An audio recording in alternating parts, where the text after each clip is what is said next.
भगवान श्री सुखदेव जी विराजमान हैं।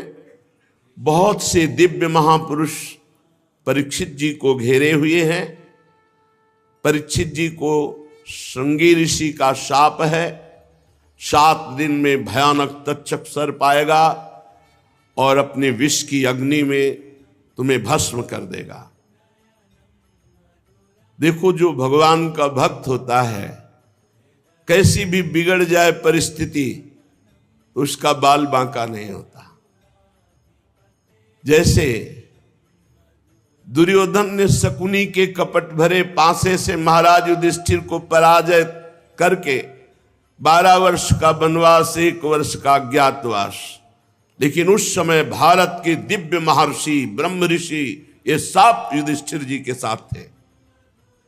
जब धर्मात्मा पुरुष कभी संकट में होता है तो महात्मा जन उनका साथ देते हैं। आज परीक्षित को सहस्त्रों दिव्य महात्मा घेरे हुए हैं और परमहंस अवधूत शिरोमणि श्री सुखदेव जी महाराज उच्च आसन पर विराजमान है। परीक्षित जी ने प्रश्न किया, भगवान, वेद वेत्ताओं में आप श्रेष्ठ हैं। मैं ये जानना चाहता हूं कि जब ब्रह्मा जी ने कल प्रसंग था, देवर्षि नारद जी ने प्रश्न किया था कि आपसे भी बढ़कर कोई परमात्मा है क्या, जो आप ध्यान करते हैं, तप करते हैं, जप करते हैं, और इस सृष्टि का आधार क्या है, ये सृष्टि कैसे बनी, हम तत्व से जानना चाहते हैं। तो कल आपने सुना देवर्षि नारद जी किन किन बातों को ब्रह्मा जी से पूछा, कैसे ब्रह्मा जी को भगवान का दर्शन हुआ, कैसे ब्रह्मा जी को ज्ञान हुआ, ये मैं सुनना चाहता हूं। हे परमहंस शिरोमणि सुखदेव जी, आप मुझे ऐसा उपदेश कीजिए कि मैं अपने आसक्ति रहित मन को सर्वात्मा भगवान श्री कृष्ण में तन्मय करके ये अपना नाशवान शरीर छोड़ दूं। जो लोग भगवान की लीलाओं का श्रद्धा के साथ रोज श्रवण करते हैं और गायन करते हैं, तो पहली बात, उनके अंदर कुभाव भी आ जाए तो नरक नहीं जाएंगे। जो रोज भगवान की लीला कथा सुनते हैं, थोड़े ही समय में उनका कुभाव नष्ट हो जाएगा और उनके हृदय में भगवान अपनी भक्ति प्रकाशित कर देंगे। भगवान श्री कृष्ण की जब कोई कथा सुनता है तो प्रविष्टा कर्णरंध्रेण श्वानाम भाव सरोरुहम आहा धुनोति समलम कृष्णः सलिलस्य यथा शरत। जब कोई कानों में भगवान की चर्चा सुनाता है, ध्यान पूर्वक हम उसे सुनते हैं, तो थोड़े ही दिनों में कर्ण छिद्रों से भगवान कथा शब्दों के अंतर्गत बैठकर हमारे हृदय में पहुंच जाते हैं और भगवान प्रकाशित हो जाते हैं। जो ही भगवान प्रकाशित हुए तो जैसे शरद ऋतु आने पर जल का गंदलापन मिट जाता है, एकदम निर्मल हो जाता है, वैसे ही मन निर्वासनिक एकदम निर्मल हो जाता है। कथा सुनने मात्र से भगवान प्रविष्टा कर्णरंध्रेन श्वानाम भाव सरोरुहम, उसके हृदय में भाव प्रकट कर देते हैं। कर्णरंध्रों से स्वयं भगवान हृदय में जाकर प्रकाशित हो जाते हैं। धौतात्मा पुरुषः कृष्ण पाद मूलम न मुंचति, मुक्त सर्व परिक्लेशः पांथः स्वशरणम यथा। जब भगवान हृदय में प्रवेश कर जाते हैं, मन निर्मल हो जाता है, तब उसकी ऐसी दशा हो जाती है, वो क्षण क्षण में रोता है, क्षण क्षण में आनंदित होकर नाचता है, क्षण क्षण में हृदय से गाता है। बड़ी अद्भुत दशा हो जाती है। वो फिर एक क्षण के लिए भी कभी भगवान का विस्मरण नहीं कर सकता। वो समस्त क्लेशों से छूटकर ऐसे विश्राम को प्राप्त होता है जैसे परदेश गया हुआ आदमी घर आने पर विश्राम प्राप्त करता है। हमारा घर क्या है? वृंदावन। घर वाले कौन है? प्रिया प्रीतम सहचरियां, हम भूल से माया के भ्रम में फंसकर शरीर और शरीर संबंधियों में अपना मोह कर लिए। यही हमारी दुर्गति का कारण है। सबकी ममता ताग बटोरी, मम पद मन ही बांध बर डोरी। हमको भी ये जीवन में करना है कि एकमात्र ममता प्रिया प्रीतम के चरणों में। भगवान, वैसे तो जीव का इस पांच भौतिक शरीर से कोई संबंध नहीं है। जैसे वस्त्र वैसे है ये, पर अज्ञान के कारण हम इसे मैं और मेरा मान लिए।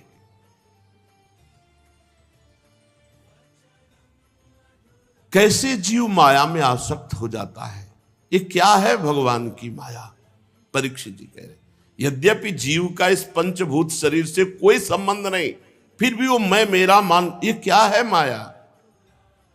ये क्या बात है प्रभु कि जो जीव है वो परमात्मा स्वरूप है, निर्विकार है, फिर भी वो विकार को प्राप्त हो रहा है। उसका पंचभूतों से कोई संबंध नहीं, फिर भी पंचभूतों में मैं मेरा किए हुए। प्रभु, आपने पहले बताया कि विराट भगवान से ही लोकों की रचना हुई और लोकपालों की रचना हुई। अब हम आपसे प्रश्न करते हैं कि महाकल्प और उनके अंतर्गत अवांतर कल्प कितने हैं? भूत भविष्य वर्तमान काल का अनुमान कैसे किया जाता है? क्या स्थूल देहाभिमानी जीव की आयु भी निश्चित होती है या घटाई बढ़ाई जा सकती है? ये जो देहाभिमानी जीव, क्या इसकी आयु निश्चित है? इसको घटाया बढ़ाया जा सकता है क्या अनुष्ठान के द्वारा, जैसे मृत्युंजय, महामृत्युंजय आदि? हे ब्रह्म ऋषि, काल की सूक्ष्म गति है तो उसका मैं वर्णन सुनना चाहता हूं, समय का, त्रुटि से लेकर के परार्ध तक। प्रभु, मैं ये जानना चाहता हूं कि जीव किस कर्म से कौन सी गति को प्राप्त होता है। ये देवता, मनुष्य आदि योनियां तीन गुणों के फल स्वरूप प्राप्त होती है, सतोगुण, रजोगुण, तमोगुण। तो कौन सा कर्म करने पर जीव को देवता बनना पड़ता है, कौन सा कर्म करने पर राक्षस बनना पड़ता है, कौन कौन सी योनियों में जा, ये आप दिव्य दृष्टि संपन्न महापुरुषों में जानना चाहता हूं। पृथ्वी, पाताल, दिशा, आकाश, ग्रह, नक्षत्र, पर्वत, नदी, समुद्र, द्वीप, ये सब भगवान विराट के शरीर से प्रकट हुए, आपने पीछे सुना। तो भगवान, इस ब्रह्मांड का भीतर और बाहर का परिमाण क्या है, नाप क्या है? कितना बड़ा है ब्रह्मांड? बाहर से कितना है, भीतर से कितना है? मैं महापुरुषों के चरित्र सुनना चाहता हूं, युगों के भेद जानना चाहता हूं। युगों में कौन कौन सा धर्म होता है, कौन से युग में कैसे प्राणी होते हैं, उनका स्वभाव कैसा होता है, ये मैं जानना चाहता हूं। तत्व की संख्या कितनी है, तत्व का स्वरूप क्या है और तत्व का लक्षण क्या है? भगवान की आराधना कितने प्रकार से की जा सकती है? जो योगेश्वर है उनकी क्या गतियां होती हैं? प्रभु, प्रलय के समय जीव कहां चला जाता है, फिर इसकी उत्पत्ति कैसे होती है? पाखंड किसे कहते हैं? कैसे जाना जाए कि इसमें पाखंड है? उसकी उत्पत्ति कैसे होती है? आत्मा का स्वरूप क्या है? आत्मा कैसे बंधन को प्राप्त होती है और आत्मा का मोक्ष कैसे होता है? आत्मा का स्वरूप क्या है, उसका बंधन क्या है, उसका मोक्ष क्या है? भगवान तो परम स्वतंत्र हैं, अपनी माया से वो किस प्रकार क्रीड़ा करके परतंत्र जीव के रूप में बंध जाते हैं। बहुत ध्यान से सुनोगे तो भ्रम खत्म हो जाएगा। भगवान परम स्वतंत्र हैं, वो अपनी माया को स्वीकार करके किस तरह से परतंत्र जीव के रूप में हो जाते हैं। भगवान, मैं आपका शरणागत हूं, मैं आपको बार बार प्रणाम करता हूं। आप मेरी भूख प्यास की चिंता न करें, मेरे प्राण ऐसे निकलने वाले नहीं। अब तो केवल ब्रह्म ऋषि के साप से ही निकलेंगे तक्षक के काटने पर। मैं आपके श्री मुखारविंद से भगवान की अमृतमयी लीला कथा पान कर रहा हूं, ना मुझे थकान हो रही है, ना नींद आ रही, ना भूख, ना प्यास। शौनकादि ऋषियों, जब राजा परीक्षित ने संतों की सभा में भगवान की लीला कथा सुनाने के लिए इस प्रकार प्रार्थना की, तब भगवान सुखदेव जी बड़े प्रसन्न हुए और भगवान श्री सुखदेव जी ने कहा, परीक्षित, जैसे स्वप्न में देखे जाने वाले पदार्थों के साथ स्वप्न देखने वाले का कोई संबंध नहीं था, न है, न रहेगा, सब झूठा स्वप्न। ठीक ऐसे ही जागृत अवस्था में ये देह के संबंधी भोग और देह के रिश्ते नाते ना थे, ना रहेंगे और ना है वर्तमान में। केवल अज्ञान के कारण जैसे स्वप्न देखता हुआ पुरुष अच्छा या बुरा, दुख या सुख का अनुभव करता है, जगह तो कुछ नहीं, ऐसे ही जब ज्ञान होगा तो ये सब कुछ नहीं है। अनुभव स्वरूप आत्मा माया के बिना दृश्य पदार्थों को कैसे देख सकती है? ये माया का स्वरूप हुआ कि मैं अपने स्वरूप को भूलकर देह भाव से और ये सब रिश्ते नाते भोग आदि में फंस गया।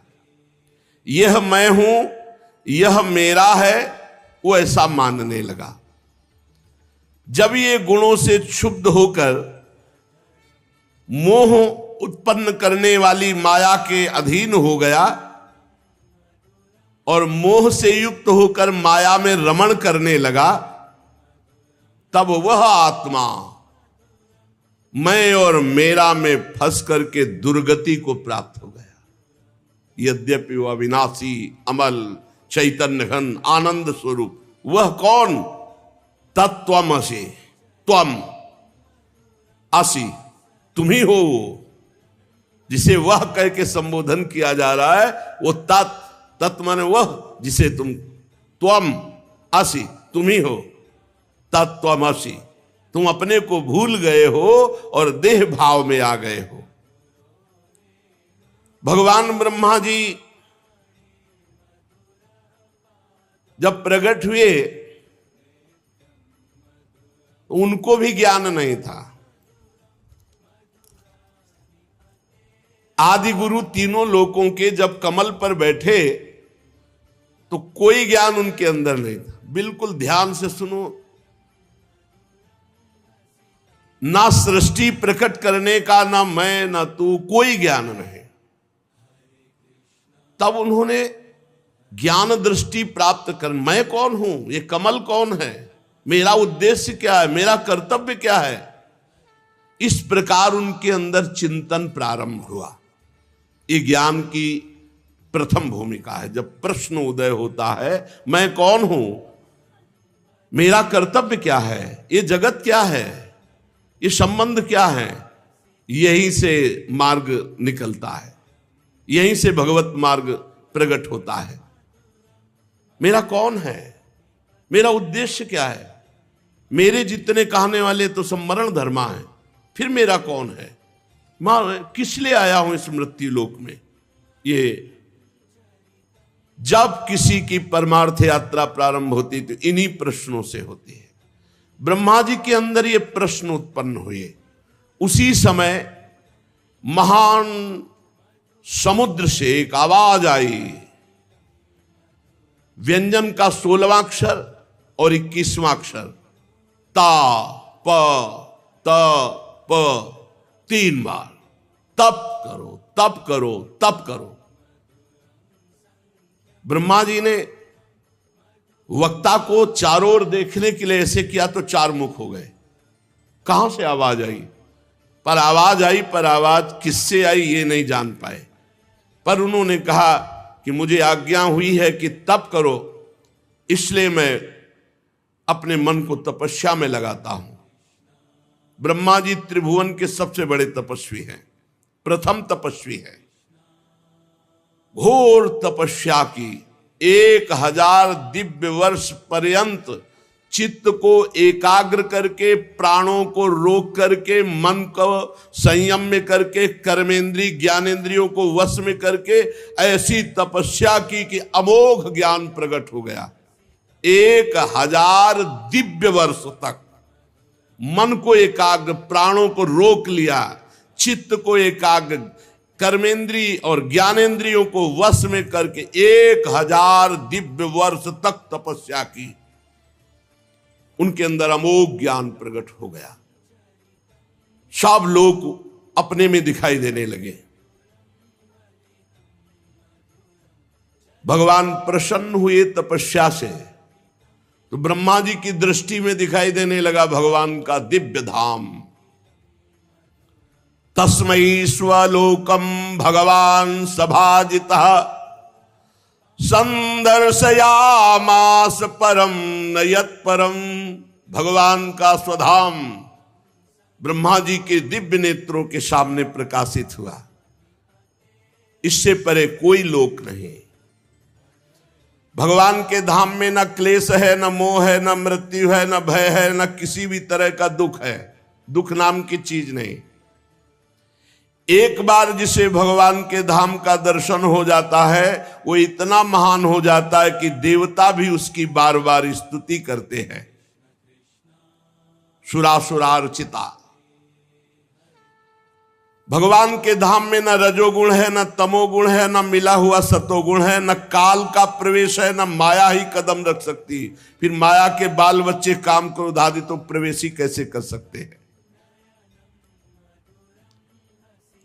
देखा भगवान ब्रह्मा जी ने कि दिव्य पार्षदों से सुरक्षित है भगवान का धाम। बड़े बड़े ऋषि मुनि देवता सब नमस्कार कर रहे हैं, धाम की तरफ सर झुका रहे हैं। अब धाम के अंदर दृष्टि प्रवेश की तो देखा उज्ज्वल आभा से महान तेजों में श्याम शरीर, शतदल कमल के समान कोमल नेत्र, पीले रंग का दिव्य बिजली जैसा पीतांबर, अंग अंग से रास रास सौंदर्य बिखर रहा है। कोमलता, सौंदर्यता, मानो मूर्तिमान होकर विराजमान हो।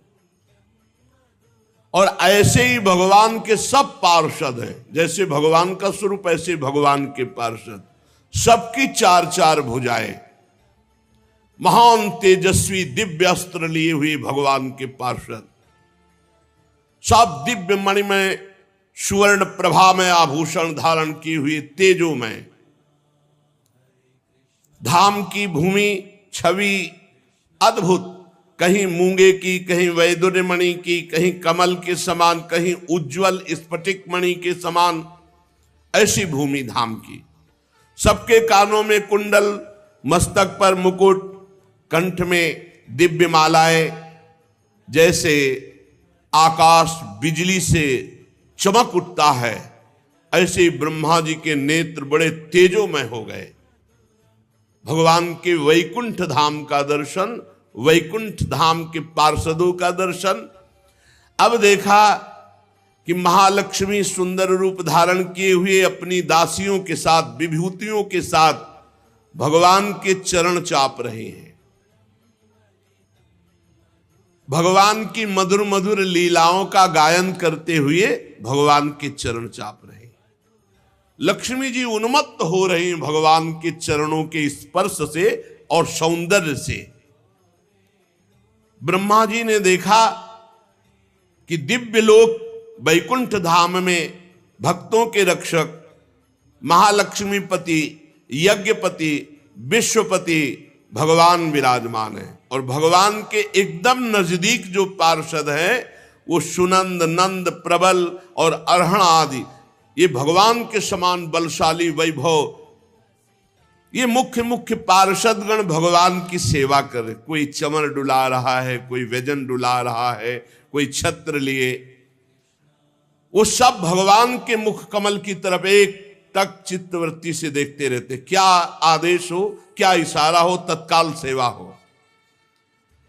आंखों में लाल लाल डोरियां, बड़ी मोहक मधुर चितवन, ऐसा लगता है कि प्रभु अपने प्रेमी भक्त को अपना सर्वस्व भी दान दे देंगे।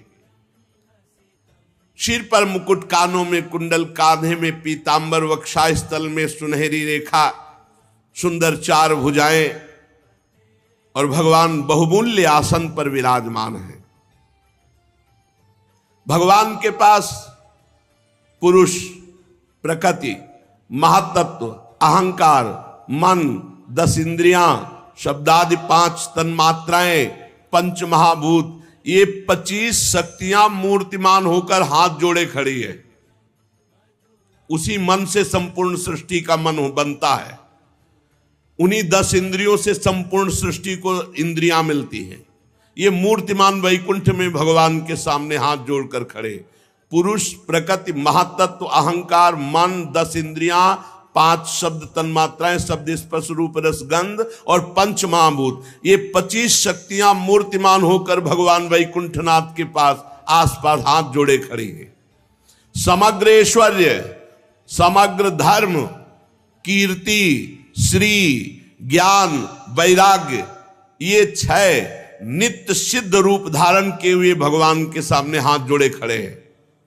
ज्ञान, वैराग्य, कीर्ति, श्री, धर्म, ऐश्वर्य, ये सब मूर्तिमान होकर सर्वेश्वर भगवान आनंदमय स्वरूप में छके हुए विराजमान है। ब्रह्मा जी ने जे ही दर्शन किया तो रोना आ गया, हृदय लबालब आनंद से भर गया, आंखों से अश्रु चलने लगे, शरीर पुलकित हो गया, नेत्रों से प्रेमाश्रुधारा बहने लगी। ब्रह्मा जी ने भगवान के उन चरण कमलों में जो परमहंसों के निवृत्ति मार्ग से प्राप्त हो सकते हैं, सिर झुकाकर प्रणाम किया। ब्रह्मा जी प्यारे अपने आराध्य देव भगवान वैकुंठनाथ के प्रेम में इतने आनंद निमग्न है कि अब कुछ होश ही नहीं है। विचार करके देखो कि शिव श्रीपति यद्यपि ललचाही, मन प्रवेश तिन्हों को नाही। यहां वैकुंठनाथ के दर्शन से हालत ब्रह्मा जी की हो रही है, और शिव श्रीपति वैकुंठनाथ यद्यपि ललचाहे, जहां गलबहियां दिए हमारे प्रिया प्रीतम वृंदावन नवनिभृत निकुंज में, वहां क्या दशा होती होगी प्रेमी की। ब्रह्मा जी की दशा है कोई सुध नहीं, आंखों से अश्रुधारा बह रही, हृदय आनंद से लबालब भर गया। ये केवल ध्यान ही नहीं है, ये साक्षात्कार है। भगवान बहुत प्रसन्न मुद्रा में ब्रह्मा जी का हाथ पकड़ा। ये केवल ध्यान नहीं, हाथ पकड़ा और मंद मुस्कान से अलंकृत वाणी में कहा, ब्रह्मा देखो, मेरी आज्ञा का पालन करने के कारण तुम्हारे हृदय में समस्त ज्ञान उदय हो चुका है। भगवान की आज्ञा पालन, तप, बस लग गए तपस्या में। तुमने ज्ञान प्राप्ति के लिए तप किया तो सृष्टि रचना की पूरी सामर्थ्य और पूरा ज्ञान तुमको प्राप्त हो चुका है। तुमने हमारी आज्ञा मानी और हमें देखा नहीं, और हमारी आज्ञा मान ली, इसलिए मैं बहुत प्रसन्न हुआ। अपने कलियुगी भक्तों पर भगवान बहुत प्रसन्न है, क्योंकि इतने भारी विघ्न में, इतने भारी अधर्म का हाहाकार मचा हुआ है और हमने भगवान को देखा नहीं, कोई परिचय बताने वाला नहीं, और केवल उनका भरोसा विश्वास करके जीवन समर्पित कर दिया और चल दिए, तो भगवान इस बात से बिक जाते हैं। ब्रह्मा जी से क्या कह रहे, तुमने मुझे देखा नहीं था पर मेरी आज्ञा पालन की, इसलिए मैं बहुत प्रसन्न हुआ और अपना संपूर्ण वैभव तुम्हें दिखा रहा हूं। धाम का और संपूर्ण सृष्टि प्रकट करने की सामर्थ्य और अथाह अगाध ज्ञान तुम्हारे अंदर प्रकाशित हो चुका है। खास बात पकड़ो, भगवान को बिना देखे भगवान के लिए सर्वस्व समर्पित कर रहे हो, वो देख रहे हैं, एक एक सेकंड का हिसाब होगा, व्यर्थ नहीं जाएगा तुम्हारा समर्पण, देख लेना। जो लोग मन में कपट रखकर दिखावे के लिए योग साधना आदि का, मैं उनसे कभी प्रसन्न नहीं होता। तुम्हारा कल्याण हो, अब जो तुम्हारी अभिलाषा हो मुझसे वरदान मांगो, क्योंकि मैं मुंह मांगी वस्तु देने में समर्थ हूं। ब्रह्मा जी, जीव के समस्त कल्याणकारी साधनों का विश्राम मेरा दर्शन पाना है, जैसे तुम पा रहे हो। यह दर्शन ऐसा नहीं होता कि भाव में केवल हो रहा है, भगवान का स्पर्श। भगवान ने हाथ पकड़ा ब्रह्मा जी का, भक्तजन स्पर्श करते हैं, भक्तजन गले लगते हैं। तुम्हारी जो इच्छा थी सूने जल में कि किसकी वाणी थी, वो मेरी थी, मैंने कहा था। तुमने आज्ञा का पालन किया, इसलिए मेरे इस दिव्य लोक का तुम्हें दर्शन हुआ, जो बड़ा ही दुर्लभ है। तपस्या मेरा ही स्वरूप है।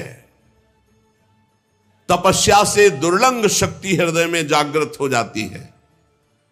ब्रह्मा जी ने कहा, भगवान आप समस्त प्राणियों के अंतःकरण में साक्षी रूप से विराजमान रहते हैं। भगवान कहां रहते हैं? सबके अंतःकरण में विराजमान है। सबके, जहां मन बुद्धि चित्त अहंकार है वहीं विराजमान है।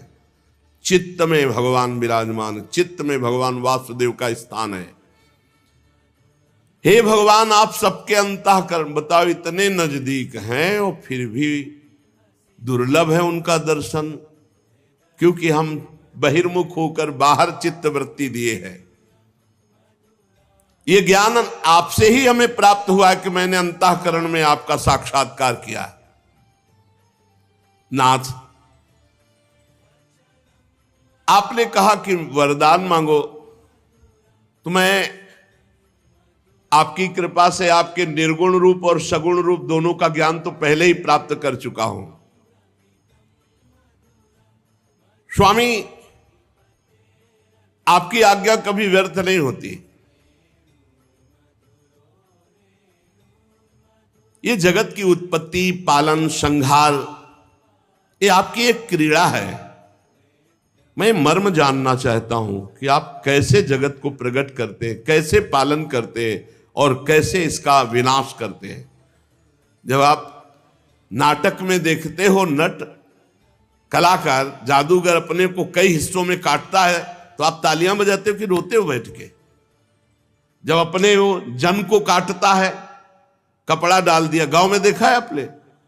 हमने तो देखा था बचपन में, ऐसे एक आदमी को लिटा दिया और कपड़ा डाल दिया और ऐसे ऐसे करके 5-6 टुकड़े कर दिए अलग अलग। सब तालियां बजा रहे हैं, क्योंकि सबको पता है सही नहीं है। ये उसके मंत्र का जादू है, जो हमारी आंखों में जो चाहता वो दिखवाता है।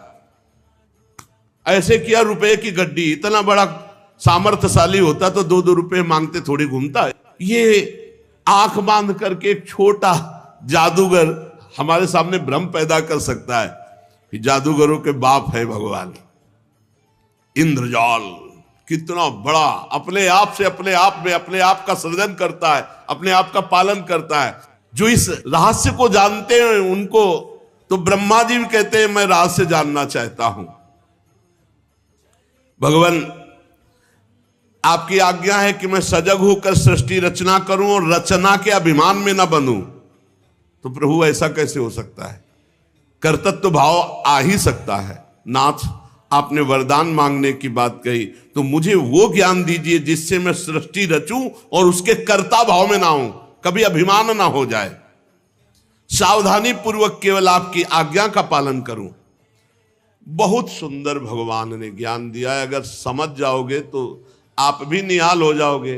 बहुत बड़ा नहीं है, 4 श्लोक में ज्ञान दिया है, अब उसे पकड़ लेना। भगवान कह रहे हैं, ज्ञानम परमम गुह्यम में यद विज्ञान समन्वितम सरहस्यम तदंगम च गृहाण गदितम मया। ब्रह्मा जी, तुम मेरे भक्त हो, मेरी आज्ञा का पालन करते हो, इसलिए मैं अत्यंत गोपनीय अपने स्वरूप का ज्ञान मैं तुम्हें दे रहा हूं, तुम इसे ग्रहण करो। यह ज्ञान बड़ा गोपनीय है, मेरी कृपा से ही ये केवल ज्ञान होता है, पढ़ने लिखने से नहीं होता। किसी साधना से नहीं होता, मेरी कृपा से होता है। अब जो ज्ञान दे रहे हैं उसे सुन लो, इसे बैठा लेना। गुरु कृपा से बचपन में जब चले थे उसी समय ये बात बैठ गई थी दिमाग में। तो उसकी शुरुआत जैसे बच्चा थे उसी भाव से हुई थी। कुत्ते को देखते तो इसमें भगवान है, कुत्ता भगवान कैसे हो सकता है यार, ऊपर का खोल कुत्ता है, अंदर तो भगवान है ना इसमें। ऐसे शुरू किए थे। नहीं, नजदीक आएगा तो डंडा तो मारेंगे ही, तो डंडे में भी तो भगवान है।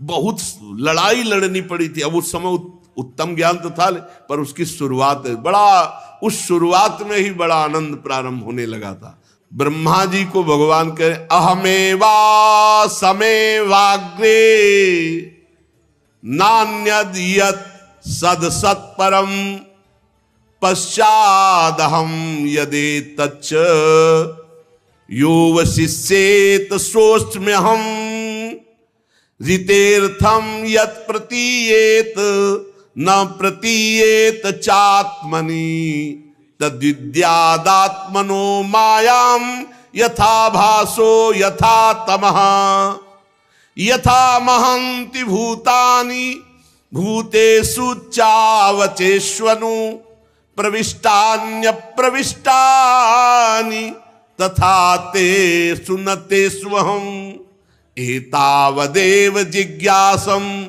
तत्व जिज्ञासुनात्मनः अन्वय व्यतिरेकाभ्याम यत् स्यात् सर्वत्र सर्वदा एतन्मतं समातिष्ठ परमेण समाधिना भवान कल्प विकल्पेषु न विमुह्यति कर्हिचित्।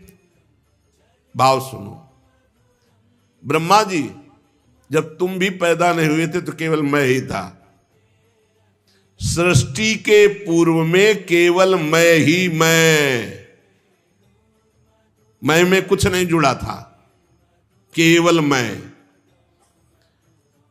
मेरे अतिरिक्त ना स्थूल था, ना सूक्ष्म था, ना कारण था, ना अज्ञान था, ना माया, कुछ नहीं, मैं ही मैं। जब सृष्टि नहीं रहेगी तो मैं ही मैं। जब सृष्टि नहीं थी पूर्व में तो मैं ही मैं, और जब सृष्टि नहीं रहेगी तो मैं ही मैं। तो बीच में जो कुछ प्रतीत हो रहा है वो मैं ही मैं, दूसरा कुछ नहीं। मत्ता परतरम नान्यत किंचिदस्ति धनंजय। हे धनंजय, मेरे सिवा कुछ नहीं, मैं ही मैं हूं। बस इसी का अनुभव करना है। बड़ा आनंद, प्रारंभ में ही बड़ा आनंद, भगवान ही भगवान, सब में बार बार अनुभव करना, सब में भगवान। जो सृष्टि के बाद कुछ बचेगा वो मैं। ब्रह्मा वास्तव में ना होने पर भी जो कुछ ये दिखाई दे रहा है ना, ये नेत्र दोष है। जैसे नेत्र दोष हो जाए तो दो चंद्रमा दिखाई देने लगेंगे। तो है तो एक ही, पर नेत्र खराब है तो दो दिखाई दे रहे। ये जो द्वैत भास रहा है, मेरे में माया, मैं मोर तय तोर, ये केवल अज्ञान। मुझ परमात्मा में दो चंद्रमाओं की तरह ये जगत मिथ्या है। जो द्वैत दिखाई दे रहा है, मैं ही मैं, केवल भगवान है। मैं सब में विराजमान हूं, पर मेरी माया के कारण मैं नहीं दिखाई देता और सब कुछ दिखाई देता है। जैसे प्राणियों के पंचभूत रचित छोटे बड़े शरीरों में आकाश आदि पंच महाभूत उन शरीरों के कार्य रूप निर्मित होने के कारण प्रवेश भी करते, और पहले से उन स्थानों में उन रूपों में विद्यमान है तो प्रवेश भी नहीं करते। ऐसे ही हम प्राणियों के शरीर की दृष्टि में उनमें आत्मा के रूप में प्रवेश किए हुए हैं, और आत्मदृष्टि से हम कहीं प्रवेश भी नहीं किए हुए हैं। ये शरीर में जैसे पंचभूतों से बना है, अब कहा जाए इनमें पंचभूत प्रवेश नहीं करते प्रवेश क्या करेंगे, वो पंचभूत से बना हुआ है। तो बोले इस जगत में भगवान प्रवेश नहीं करते। प्रवेश क्या करते, भगवान ही बने हुए हैं जगत। बात को समझो। प्रविष्टान्य प्रविष्टानि तथा तेषु न तेषु अहम्। वे मेरे में नहीं, मैं उनमें नहीं हूं। क्यों? क्योंकि मैं ही मैं हूं। दो नहीं है, वे और मैं नहीं, केवल मैं ही मैं हूं। यही समझना है। भगवान कह रहे यथा महंति भूतानि भूतेषु च वचेष्वनु प्रविष्टान्य प्रविष्टानि तथा तेषु न तेषु अहम्। कह रहे हैं वो मेरे में नहीं और मैं उनमें नहीं हूं। क्योंकि उनमें और मेरे में ये दो शब्द नहीं है, केवल मैं ही मैं हूं। पहले बता चुके हैं, मैं ही मैं हूं। तो मैं में क्या प्रवेश करे? जल जब बर्फ रूप हुआ तो उसमें जल ही जल है और कुछ नहीं है। तो भगवान जब जगत रूप बले तो केवल भगवान ही भगवान है, कुछ नहीं है। वही है, वही त्रिगुण है, वही पंचभूत है, वही 10 इंद्रियां हैं, वही चतुर्थ अंतःकरण है, वही सब कुछ बने हुए हैं। हो गया ज्ञान, इसी से जीवन मुक्त हो जाता है। ये अनुभव की बात है। ये अनुभव में पूरा जीवन लगता है, पूरा जीवन भगवान ही भगवान, भगवान ही। मुक्त हो गए, कुछ नहीं है, केवल भगवान। एक भगवान अनेक रूपों में, अनेक को एक में समेट ले, वही साधना। भगवान ने क्या किया? एको हम बहुश्यामा, एक से बहुत रूपों में हो जाए। तुम्हें क्या करना है? बहुत रूपों को एक में समेट दो, बस सवाल हल। जीवन मुक्त, परम धाम पहुंच गए। इससे पिंड नहीं छूट रहा। यही बहुत बड़ा रोग है, शरीर राग। ब्रह्मा जी समझ पाए मेरे अतिरिक्त कुछ नहीं है। बड़े लीला बिहारी हैं, सब रूपों में भगवान हैं, पर ऐसे ऐसे उनके रूप है कि मानना ही नहीं पड़, ये भगवान कैसे हो सकते हैं? नहीं, और वही सब हैं। और यही जान गया सो महात्मा। समहात्मा सुदुर्लभा वासुदेवा सर्वमिति समहात्मा सुदुर्लभा। ये भगवान नहीं है, ये भगवान नहीं है। ये निषेध पद्धति दो प्रकार से जाना जाता है, व्यतिरेक और अन्वय। अन्वय व्यतिरेकाभ्याम यत् स्यात् सर्वत्र सर्वदा। पहले क्या करे कि नहीं में आवे, ये नहीं, ये नहीं, ये नहीं। परिवार माया मोह, रुपया पैसा, ये सब माया मोह भगवान का। हटते हटते जब भगवान में चित्तवृत्ति तन्मय हुई, फिर सर्वम खलमिदम ब्रह्म सिद्धांत चलता है। ब्रह्म सत्यम, ये जगन मिथ्या, ये झूठा है, ये सत्य नहीं। और है सत्य, पर सवाल हल करना है। तो ब्रह्म सत्यम जगन मिथ्या। और जब सत्य चिंतन में पहुंचे तो बोले सर्वम खलविदम ब्रह्म, सब कुछ ब्रह्म ही है।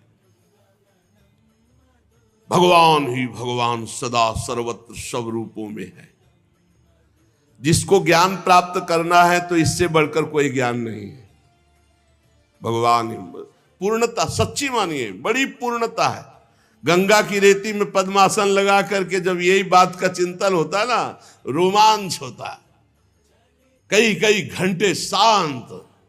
गंगा एकदम ब्रह्म स्वरूप है। ब्रह्म द्रव कहा ही गया है गंगा जी को। बहुत विशुद्ध ज्ञान की प्राप्ति गंगा जी की। गंगा जी से परम आसक्ति। गंगा जी का किनारा छोड़कर हमको कहीं कोई तीर्थ जाना या कहीं कोई कुछ अच्छा नहीं लगता था। बस जीवन में अगर हमारे कहीं कुछ तीर्थ स्थान हुए तो सब गंगा जी के किनारे।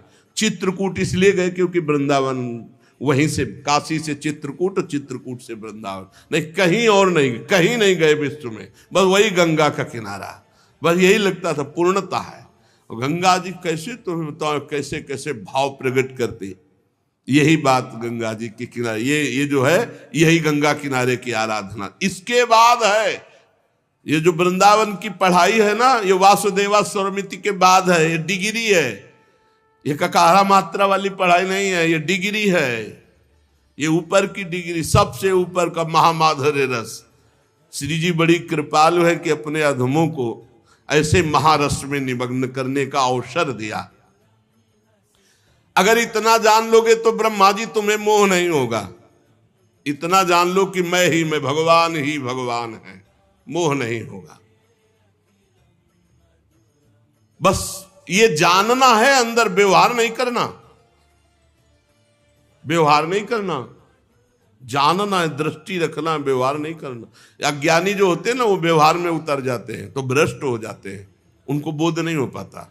जैसा व्यवहार वैसे ही करना है, लेकिन दृष्टि सब में रख ली, एक ही परमात्मा। ये तो माया का नाटक हो रहा है, एक ही परमात्मा। स्वांग जैसा है वैसा, पिता हो तो पिता का स्वांग करो, पुत्र हो तो पुत्र का, शिष्य तो शिष्य, गुरु तो गुरु, जो स्वांग मिला वैसे ही करो, लेकिन है वही, बस ये दृष्टि रखना है, व्यवहार में नहीं। व्यवहार में उतारना मूर्खता होती है, वो ज्ञान नहीं होता व्यवहार में उतारना। जैसे विद्या विनय संपन्ने ब्राह्मणे गविहस्तनी स्वनिचय सुपाकेचा पंडिता समदर्शिना। विद्या विनय संपन्न ब्रह्म ऋषि में, चांडाल में, कुत्ते में, हाथी में, गाय में एक ही दृष्टि रखनी है कि सब में परमात्मा है, बस व्यवहार नहीं करना। व्यवहार में अलग अलग होता है। कई बार चर्चा हुई, व्यवहार में भेद दृष्टि रहती है। जो कहते हैं कि अरे वो तो ज्ञानी नहीं, वो भेद दृष्टि रखते, तो वो मूर्ख है जो इस बात को नहीं समझता। सम दृष्टि दर्शन करनी है, सम वर्तन नहीं करना, सम व्यवहार नहीं हो सकता, नहीं हो सकता, बिल्कुल नहीं हो सकता। एक घर ही में देख लो, बेटी है, बहन है, माता है, ये स्त्री शरीर है, तीनों में भगवत बुद्धि रखनी, लेकिन व्यवहार में एक परम पवित्र बेटी है, एक परम पवित्र बहन है, और एक अर्धांगिनी है, और एक माँ है, तो व्यवहार में भेद हो जाएगा। चारों के व्यवहार अलग अलग होंगे, लेकिन ब्रह्म चारों में एक ही विराजमान है, तो व्यवहार दृष्टि अलग अलग रहे। एक गुरुजी ने यही सुनाया शिष्य को, सब में भगवान है, क्योंकि शास्त्र का ये सबसे बड़ा ज्ञान है। अब एक हाथी, पागल हाथी चला आ रहा था, महावत अंकुश से उसको वश में कर रहा था, वश में नहीं होता, चिल्लाया, बाबा जी भाग, मेरा हाथी पागल मार डालेगा।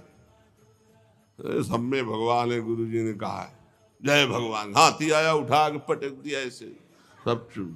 अब वो लद के गए गुरुजी के पास, उनका क्या हो गया बेटा? बोले दुर्दशा। बोले तो किसी ने रोका नहीं? बोले नहीं, रोक तो रहा था, महावत जो है बहुत दूरी से चिल्ला रहा था, बाबा जी भागना, मेरा हाथी पागल है। तो बोले हाथी में भगवान देखा, महावत में नहीं देखा? महावत में नहीं, महावत चिल्ला रहा था कि भगवान वही भी तो है, चिल्ला रहे थे भाग दूरी, हाथी पागल। तो ऐसी मूर्खता न करे, सब में भगवान है, पे व्यवहार में भेद रखना है नहीं? व्यवहार में भेद रखना है, सब में भगवान है, व्यवहार में भेद रखना है, दृष्टि सम रखनी। सम दृष्टि की बात आई, सम वर्तन की बात नहीं, सम दर्शन करने की बात आई। भगवान श्री सुखदेव जी कहते हैं, परीक्षित, लोक पितामह ब्रह्मा जी को इस प्रकार उपदेश दे करके तत्काल धाम, पार्षद, भगवान सब अंतर ध्यान हो गए, कुछ नहीं। अभी तक भगवान का स्पर्श कर रहे थे, भगवान से वार्ता हो रही थी, ऐसे ही होता है। ब्रह्मा जी बार बार प्रयास करने लगे, ना वो रूप, ना वो धाम, ना वो पार्षद। भगवान ने हटा लिया अपने आप को, तब अंजलि बांधकर पुनः उसी धाम और भगवान को प्रणाम किया, और जैसी सृष्टि पूर्व में रचना की थी, वो पूरी कला उनके हृदय में आ गई।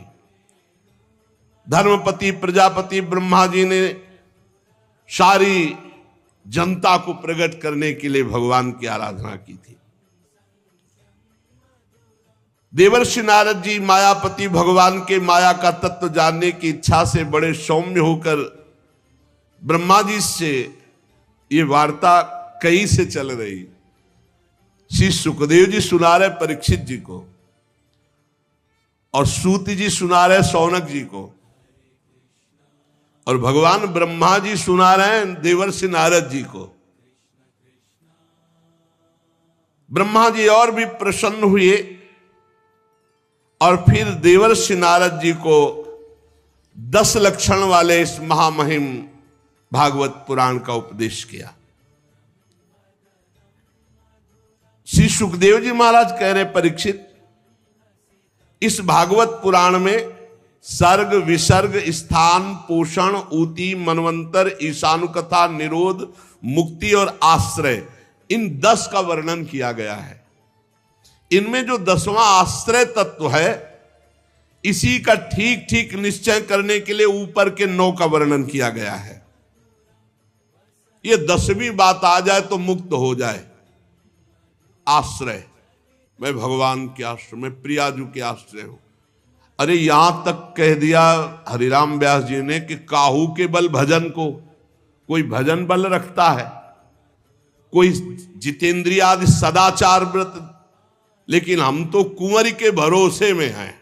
सोवत पांव पसार, काहू के बल भजन को, काहू के आचार, व्यास भरोसे कुंवर के सोवत पांव पसार। इसका भी ठीक ठीक चिंतन हुआ आश्रय तत्व का। बस हमें लगता है कि पूर्व से ही ज्ञान का मार्ग तो था, लेकिन आश्रय तत्व पर बहुत जोर था। इसीलिए भक्ति का ये रंग आया या आना था तो आश्रय तत्व पर जोर दिया था प्रारंभ में ही। और इस आश्रय तत्व पर ये जो ठीक ठीक बात कही जा रही कि ठीक ठीक इस आश्रय तत्व को समझने के लिए ही ये 9 ऊपर का वर्णन किया गया है आश्रय तत्व ही। फिर नवधा भक्ति की 9वीं भक्ति पर दृष्टि गई, आत्मसमर्पण। आश्रय, आत्मसमर्पण, सर्वत्र भगवान, 3 बातों को बहुत गंगा किनारे मनन होता। उसी का भाव कहीं न कहीं अंदर हृदय में था तो कैसा होगा वृंदावन। ये प्रकट हुआ, रास दिखाई, महादेव जी ने कहा चलो जहां का है वहीं भेज देते हैं। बड़े कृपालु। अब वर्णन करते हैं कि सर्ग विसर्ग स्थान पोषण ऊती मनवंतरी शानु कथा निरोध मुक्ति और आश्रय, ये किसे कहते हैं? तो जो वेद हैं उनका तात्पर्य है ठीक ठीक आश्रय तत्व में स्थित करना। जितने शास्त्र हैं वो घुमाकर आश्रय तत्व में स्थित करते। कोई आत्माश्रित है, आत्मस्वरूप में स्थित, कोई भगवदाश्रित है, पर आश्रय तत्व ही है। महात्माओं ने इसका अनुभव किया है। जब ईश्वर की प्रेरणा से गुणों में क्षोभ होता है, उसका रूपांतरण होता है, आकाश आदि पंचभूत शब्दादि तन्मात्राएं इंद्रिया अहंकार महातत्व की उत्पत्ति होती है, इसे सर्ग कहते हैं। ये जो तत्वों की उत्पत्ति होती है इसे सर्ग कहते हैं। उस विराट पुरुष से उत्पन्न ब्रह्मा जी के द्वारा जो विभिन्न चराचर सृष्टियों का निर्माण होता है उसको विसर्ग कहते हैं। प्रतिपल नाश की ओर बढ़ने वाले सृष्टि को एक मर्यादा में स्थित रखने वाले भगवान विष्णु की जो श्रेष्ठता सिद्ध होती है उसका नाम स्थान है। सर्ग, विसर्ग, स्थान। अपने द्वारा सुरक्षित सृष्टि में भक्तों के ऊपर उनकी जो कृपा होती है भगवान की, उसका नाम है पोषण। मनवंतरों के अधिपति जो भगवत भक्ति और प्रजापालन रूप शुद्ध धर्म का अनुष्ठान करते हैं उसे मनवंतर कहते हैं। सर्ग, विसर्ग, स्थान, पोषण और मनवंतर। और फिर ऊति, जीवों की वे वासनाएं जो अनंत काल से दबी हुई है, वो जब उठती हैं तो ऐसे कार्य करवाते जिससे बंधन हो जाता है, उसे ऊति नाम से कहते हैं। जीवों की वासनाओं के कारण जो होने वाले कर्म है उनको ऊति कहते हैं। भगवान के विभिन्न अवतारों के और उनके प्रेमी भक्तों की जो विविध कथाएं हैं उनको ईश कथा कहते हैं। जब भगवान योग निद्रा स्वीकार करके शयन करते हैं तब इस जीव का अपनी उपाधियों के साथ लीन हो जाना निरोध कहा जाता है। अज्ञान कल्पित कर्तृत्व भोक्तत्व अनात्म भाव का परित्याग करके स्वरूप परमात्मा में स्थित हो जाना, इसे मुक्ति कहते हैं। और चराचर जगत की उत्पत्ति और पालन और प्रलय जिनसे होता है वो है भगवान, वो है परब्रह्म भगवान। भगवान का आश्रय ही सबकी पूर्णता है। आश्रय भगवान का। जो नेत्रादि इंद्रियों के अभिमानी दृष्टा जीव है वही इंद्रियों के अधिष्ठात्र देवता आदि सूर्य के रूप में, जो नेत्र गोलक आदि से युक्त दृश्य देह है वही उन दोनों को अलग अलग करता है। तीनों में एक का अभाव हो जाए तो दो की उपलब्धि में भी दृश्य नहीं देखा जा सकता। नेत्र गोलक, नेत्रेंद्री और सूर्य, तीनों की उपस्थिति में ही दृश्य दिखाई देगा। एक भी का अभाव हो जाए तो दर्शन नहीं हो सकता, दृश्य नहीं दिखाई दे सकता। इसी प्रकार सबके अधिष्ठात्र भगवान हैं, भगवान के अभाव में कुछ नहीं है, उनका अभाव है ही नहीं। जहां देखो ता वही विराजमान है, उन्हीं का आश्रय लेना चाहिए, दूसरे का आश्रय नहीं। एकमात्र संसार से पार होने का उपाय भगवान का आश्रय है। पीछे वर्णन हुआ था कि विराट पुरुष का पिंड जल में पड़ा, तो जल को कहते हैं नार। शास्त्रीय भाषा में जल का एक नाम है नार, और उसी नार में पड़े रहने के कारण 1000 वर्ष तक पड़ा रहा था, पीछे ध्यान होगा। तो इसीलिए जो उसमें चैतन्य घन परमात्मा प्रवेश किया तो उसका नाम हुआ नारायण। वो विराट पुरुष ही भगवान नारायण। नारायण भगवान की कृपा से ही द्रव्य कर्म काल स्वभाव और जीवादि की सत्ता है। नारायण भगवान के सिवा किसी का कोई अस्तित्व नहीं है, सब उन्हीं से प्रकट हुए। सब नारायण की नाभि कमल से ब्रह्मा, ब्रह्मा से सब, तो मूल सबके नारायण हुए। और नारायण में कौन प्रवेश किया था? भगवान श्री कृष्ण। जब भगवान श्री कृष्ण ने देखा 1000 वर्ष तक वो पिंड पड़ा रहा, चेतना नहीं आई, तो आप स्वयं उसमें प्रवेश हुए, तब नाम हुआ नारायण। अर्थात भगवान श्री कृष्ण के अंश से ही उस नार में शयन करने वाले महान नारायण नाम से कहे गए। नार माने जल। उन अद्वितीय भगवान नारायण ने योग निद्रा से जागकर जब अनेक होने की इच्छा की, तो वही अखिल ब्रह्मांड के अनंत जीवों के रूप में हो गए। वही भगवान ही भगवान है, दूसरा कोई नहीं। ये जो दूसरा दिखाई देता है यही माया है। बस यही सब बातें पढ़ के सुन के मन शांत हो जाता। कहां भटकोगे, वही है, दूसरा कोई नहीं, शांत एकदम। तभी पहला भाव क्या आता है अपने भक्ति में? शांत भाव। फिर दास्य सख्य वात्सल्य, क्योंकि हमारे भगवान का स्वरूप क्या है? शांताकारम। तो सबसे पहला भाव उपासक का है शांत भाव। वही अपने को 3 भागों में विभक्त कर दिया, अधिदैव अध्यात्म अधिभूत। परीक्षित, सच्चिदानंद भगवान अपने आप को ही विराट रूप में और विराट रूप से अपने आप को ही इस जगत रूप में प्रकाशित कर दिया। शौनक जी ने पूछा, महाराज ये तो बात आप बताई कि पीछे आपने एक बात कही थी वो छूट गई। आपने हम लोगों को बताया था कि विदुर जी हस्तिनापुर त्याग कर तीर्थ यात्रा के लिए गए, तो किन किन तीर्थों में गए? और सुना कि विदुर जी की उद्धव जी से वार्ता हुई थी। तो उद्धव जी तो भगवान के बड़े ज्ञानी भक्त, क्या वार्ता हुई? फिर सुना कि विदुर जी मैत्रेय जी से मिले थे, तो मैत्रेय जी तो बहुत उच्च कोटि के महापुरुष हैं, तो उनसे जरूर कोई तत्व वार्ता हुई होगी, वो हम सुनना चाहते हैं। शौनक जी ने सूत जी से प्रश्न किया। भगवान श्री सुखदेव जी ने परीक्षित जी से भी यही कहा, क्योंकि वो भी प्रश्न किए थे। जो पीछे प्रश्न किए थे उनमें बहुत से प्रश्न थे, तो उसमें यह भी प्रश्न था कि भगवान के तत्व का स्वरूप का वर्णन, भगवान के अवतारों के स्वरूप का वर्णन, भगवान एक होकर के अपनी माया को कैसे विस्तार करते हैं। तो कहा, परीक्षित जो तुमने पीछे बात पूछी थी वही पूर्व काल में घटित घटना को हम बता रहे हैं कि विदुर जी ने समस्त सुखों का त्याग कर तीर्थ यात्रा क्यों की, और मैत्रेय जी से मिले, उद्धव जी से मिले, क्या वार्ता हुई। जब ये घटना उस समय की है, सर्वेश्वर भगवान श्री कृष्ण पांडवों के दूत बनकर गए, तब उन्होंने दुर्योधन के महल में एक भी कोई वस्तु स्वीकार नहीं की, खान पान व्यवहार की, और बिना बुलाए विदुर जी के घर गए। पवित्र आत्मा विदुर जी को अपना माना प्रभु ने, और दुर्योधन ने विविध प्रकार से भगवान से कहा, बहुत सी सामग्री आप, भगवान ने कहा दो ही भाव से भोजन पाया जाता है, तो यहां दोनों बातें नहीं, तुम में प्रीति नहीं हो, हम में भूख नहीं है।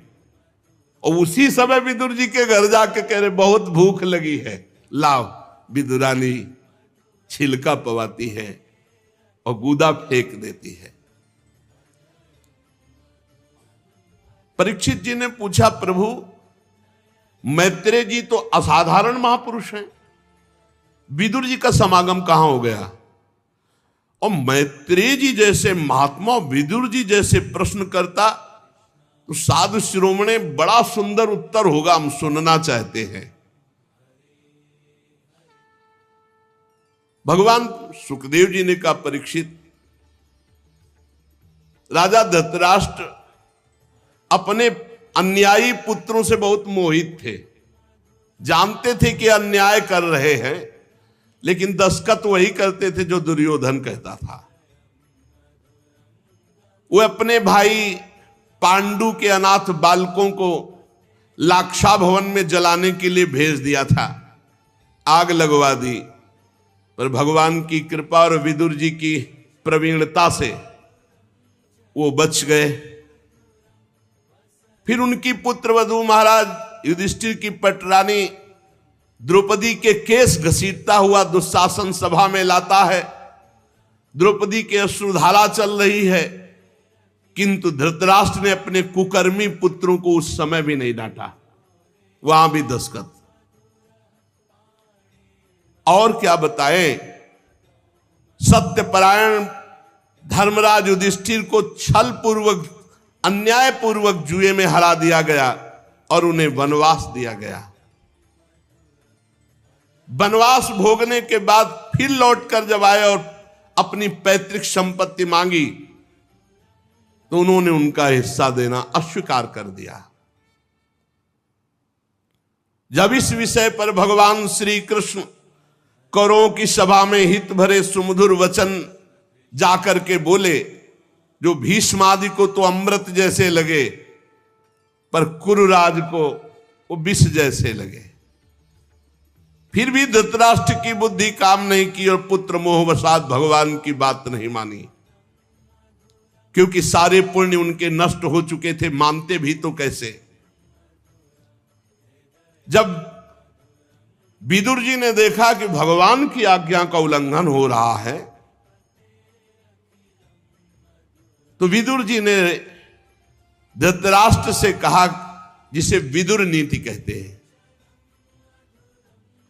महाराज अजात शत्रु महात्मा युधिष्ठिर को उनका हिस्सा दे दीजिए, आप असहनीय अपराध कर रहे हैं, भगवान की भी बात नहीं मान रहे, पांडव वनवास करके आए फिर भी उनका हिस्सा नहीं दे रहे। हमें बहुत डर लग रहा है कि ये पांडव अगर क्रोधित हो गए तो महाराज आपके वंश का विनाश हो जाएगा। ये भीम सांप की तरह सांस ले रहा है, बस भगवान की आज्ञा का इंतजार कर रहा है। इसकी फुफकार में तुम्हारे एको पुत्र नहीं बचेंगे महाराज, हम आपको बताए देते हैं। आपको पता नहीं है कि पांडवों के पक्ष में अखिल कोटि ब्रह्मांड नायक ये श्री कृष्ण है, ये परमात्मा है, ये यदुवीरों के आराध्य देव कोई मनुष्य नहीं है, ये परब्रह्म परमात्मा है। ये द्वारिका में विराजमान रहकर ही तुम्हें नष्ट कर सकते हैं, आने की जरूरत भी नहीं। पृथ्वी के बड़े बड़े राजा या बड़े बड़े ब्रह्म ऋषि देवता ये उसी पक्ष में रहते हैं जिस पक्ष में भगवान होते हैं। सुर नर मुनि प्रसन्नता ऊपर सोई विजयी विनयी गुण सागर, तास सुजस त्रैलोक उजागर, जा पर कृपा राम की होई, ता पर कृपा करे सब कोई। ये जिसे तुम अपना पुत्र मानकर पाल रहे हो महाराज, जिसकी हां में हां मिला रहे हो, ये दुर्योधन मूर्तिमान दोष है, दोष। ये दोष तुम्हारे घर का नाश कर देगा। ये इतना महान दोषी है कि भगवान से भी द्वेष करता है। ये भगवान श्री कृष्ण से विमुख, श्रीहीन, अधर्माचरण करने वाला, कुल कलंक। मेरा अगर वचन आपको सुनाई दे रहा हो तो आप इस दुष्ट का तुरंत इसी समय त्याग कीजिए और हस्तिनापुर से निकलवा दीजिए। विदुर जी महान नीतिज्ञ, धर्मराज का साक्षात स्वरूप है। साधु जन भी विदुर जी का आदर करते, भगवान भी आदर करते। ये बात सुनते ही दुशासन, दुर्योधन, कर्ण, शकुन सब क्रोध से युक्त हो गए। और दुर्योधन तो बहुत ही कड़ुआ बोला, अरे इस कुटिल दासी पुत्र को यहां किसने बुलाया उपदेश देने के लिए? इसकी जान तो मत लो, लेकिन इसको तुरंत इसी समय नगर से बाहर निकाल दिया जाए। महाराज धृतराष्ट्र सुन रहे, एक भी शब्द नहीं बोले। ये बड़े भाई के सामने ऐसे कानों में विषैले शब्द, विदुर जी ने कुछ भी बुरा नहीं माना। समझ रहे थे कि भगवान इनका विनाश करवाना चाहते हैं, इसलिए ऐसी इनकी भाषा निकल रही। धृतराष्ट्र को प्रणाम किया और सामने द्वार पर धनुष बाण रख दिया और हस्तिनापुर से निकल पड़े। अब ऐसे राज्य में नहीं रहना जो भगवत विमुख, जहां से दुष्टों का बोलबाला, अधर्म का बोलबाला हो। कौरवों को विदुर जैसे महात्मा उपदेश देने वाले बड़े भाग्य से मिले थे। जे ही हस्तिनापुर से चले तो सबके पुण्य नष्ट हो गए। कौरव पक्ष के अपमान कर दिया विदुर जैसे महात्मा का। साधु अवज्ञा तुरंत भवानी, कर कल्याण अखिल के हानि। विदुर जी हस्तिनापुर से चलकर भूमंडल के तीर्थों में विचरण करने लगे, जहां श्री हरि, ब्रह्मा, रुद्र आदि इन महान के द्वारा जो तीर्थ स्थापित है, उन तीर्थों में विचरण किया। जहां जहां भगवान के पवित्र वन, पर्वत, कुंज, निर्मल जल, सरोवर, उन सब में स्नान करना, वहां अनुष्ठान करना, ऐसे विदुर जी तीर्थों में विचरे। और ऐसे भेष में रहते कोई ये जान न पाए कि विदुर जी हैं। साधारण जो भोजन मिल जाए, शुद्ध वृत्ति से भूमि में शयन करना, शरीर को मलना नहीं, बस ऐसे स्नान कर लेना। और कठोर व्रतों का पालन करते हुए भारतवर्ष के प्रत्येक तीर्थों में विचरण किए। जब वे प्रभास क्षेत्र में पहुंचे, तब तक भगवान श्री कृष्ण की सहायता से महाराज युधिष्ठिर सर्वनाश का खेल खेल चुके थे। कौरवों का विनाश हो चुका था और वो चक्रवर्ती सम्राट पद पर हस्तिनापुर में विराजमान हो चुके थे युधिष्ठिर जी। प्रभास क्षेत्र में जब सूचना मिली कि कौरवों का विनाश हो गया, तो सरस्वती नदी के पास जाकर चुपचाप मौन होकर बैठ गए विदुर जी। काफी देर भगवत चिंतन करते हुए अपने मन को संभाला। फिर वहां से त्रित, उष्णा, मनु, पृथु, अग्नि, असित, वायु, सुदास, गौ, गुह और श्राद्ध देव नाम के प्रसिद्ध 11 तीर्थों का सेवन किया, अवगाहन किया। इसके बाद भगवान के अनेक मंदिरों, अनेक तीर्थों का सेवन करते हुए हर समय भगवान का नाम जब श्री कृष्णचंद्र जी का, वहां से फिर चले सौराष्ट्र, सौवीर, मत्स्य, कुरजांगल होते हुए यमुना के किनारे आए। तो ये देखा कि यमुना किनारे बहुत ही अशुभ प्रवाह करते हुए उद्धव जी विराजमान है। बड़ा आश्चर्य हुआ कि ऐसे बड़े महात्मा और अशुभ प्रवाह कह रहे हैं। उद्धव जी को देखा विदुर जी ने। ये भगवान के प्रख्यात सेवक, मित्र, बृहस्पति जी के शिष्य, परम ज्ञानी, शांत स्वभाव विदुर जी नजदीक गए। देव उद्धव जी ने देखा, गाढ़ आलिंगन किया। विदुर जी ने अश्रु देख करके समझ लिया कुछ तो ऐसा है जो नहीं सुनना चाहिए। पर उद्धव जी से पूछा, उद्धव जी, पुराण पुरुष बलराम जी और भगवान सच्चिदानंद श्री कृष्ण, जिनकी नाभि कमल से ब्रह्मा जी प्रकट हुए और ब्रह्मा जी की प्रार्थना से ये प्रकट हुए, सकुशल है ना? वसुदेव जी आदि सकुशल हैं। सात्वत, वृष्णि, भोज, दासार, वंशी, यादव, उग्रसेन, ये सब सकुशल हैं। महाराज युधिष्ठिर अपनी अर्जुन और श्री कृष्ण रूपी दोनों भुजाओं की सहायता से अब न्यायपूर्वक प्रजा का पालन कर रहे हैं, सकुशल है। बोलो उद्धव जी, ये दोनों परिवार सकुशल हैं। श्री सुखदेव जी कहते हैं कि जब विदुर जी ऐसा पूछने लगे तो उद्धव जी और रोने लगे। अपने स्वामी का स्मरण आ जाने से वो कुछ भी उत्तर न दे सके। बाल्यावस्था से भगवान श्री कृष्ण में आसक्त थे उद्धव, भगवान के साथ रहे हैं, अब तो वृद्ध हो गए हैं। बाल्यावस्था से भगवान की चिंतन में, भगवान के ही गुणगान में, अब तो वृद्ध हो गए, भगवान के साथ रहते रहे। और विदुर जी के पूछने पर तो और फफक कर रोने लगे। विदुर जी का हृदय घबरा गया। उद्धव जी श्री कृष्ण के चरणारविंद मकरंद के सुधा सरोवर में बोल न सके। आनंद मगन होकर तीव्र भक्ति के द्वारा उनकी बड़ी ऊंची स्थिति, वृद्ध शरीर, शरीर में रोमांच, मुंदे हुए नेत्रों से प्रेमाश्रुधारा।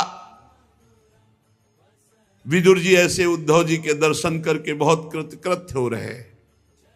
कुछ समय बाद उद्धव जी बाह्य दशा को प्राप्त हुए और विदुर जी से कहने लगे, विदुर जी जो आप पूछ रहे हो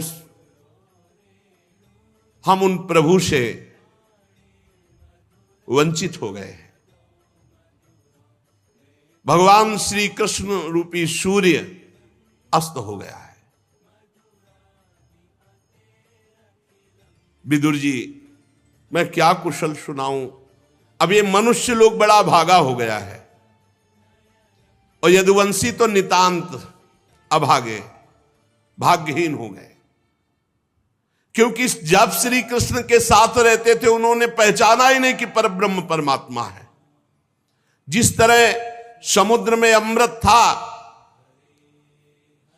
पर मछलियां नहीं पहचान पाई कि समुद्र में अमृत है, ऐसे ही यदुवंशी लोग बस भगवान को एक श्रेष्ठ योगी समझते, ये नहीं समझ पाए कि सर्वात्मा भगवान है।